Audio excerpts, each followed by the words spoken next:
Boss, nandito kami sa may bukid. Pinasyal na namin yung alaga namin palay Ayan, hanggang doon.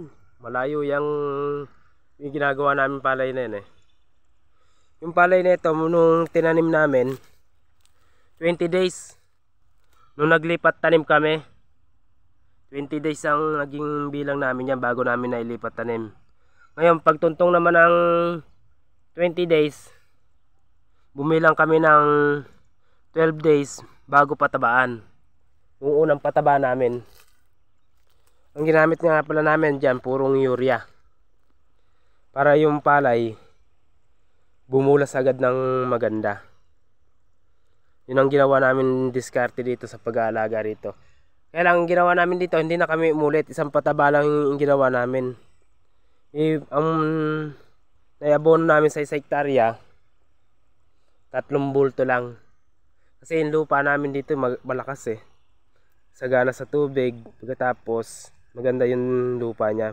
Minsan lang natatamnan tuwing dayatan lang. Kasi ang tawag sa amin dayatan dito tuwing papasok bago pumasok ang December. Yun ang natawag namin dayatan dito. May iwas kami sa panagulan. Kasi lubugin yung lugar namin na ito Kaya ang ginawa namin dito, diskarte. Nakita niyo naman. Isang pataba lang yan, boss. Kaya lang huwag kayong iinip pagka isang pataba lang ginamit nyo. Kasi ginawa namin, bakit kanyo isang pataba lang yan? Triple to boss yung binhi namin Pagka na-double ka ng pataba agad dito, ang mangyayari yung dahon ng palay na yan, magkakaroon ng baltik. Yan. Pagka tinamaan ng baltik yan dahon ng palay na yan, ang epekto niyan, boss, yung palay. Ito dito sa may batok ng palay na ito, magkakaroon ng uban. Yan. Kaya yun ang iniiwasan namin sa triple 2. Yung ibang binhi naman, hindi kahit kargahan mo ng pataba kahit magdalawa ka, alang kaso. Pero pagka naging binihin ninyo yung triple 2, iwasan nyo, boss, na magdalawang sabog kagad. Pwede yun kung gusto nyo magdalawa.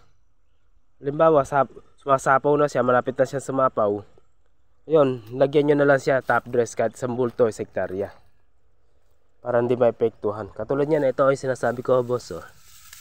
Yan.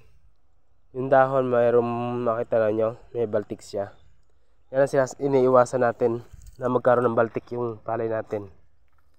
Hihina ang ating ani pagka hindi natin naagapang kagad yung mga ganong bagay. Kaya sana dyan may matutunan kayo sa naging payo ko sa inyo. Alam ko mas maraming pang magagaling dyan, kaya lang sa akin experience lang yun sa mga palay na aming tinatanim dito. Kailangan alam mo yung palay na tutundos mo bago ka magpataba. Pagka hindi mo kabisado yung palay, huwag mong subukan kagad na karga ng karga, baka masobrahan ka, ala kang anihin. Pero maganda talaga sa lahat yung palay bago sumapaw, yung naninilaw siya, naninigting, maganda siyang tingnan. Bago sumapaw nun, busog na busog yung inuhay pagsapaw niya, mga boss. Kaya ganito na lang. Comment and share na lang, mga boss. Huwag niyo kakalimutan. And follow niyo naman ang aking page. Maraming po salamat sa inyo panonood. Sana huwag kayong magsawa, mga bossing.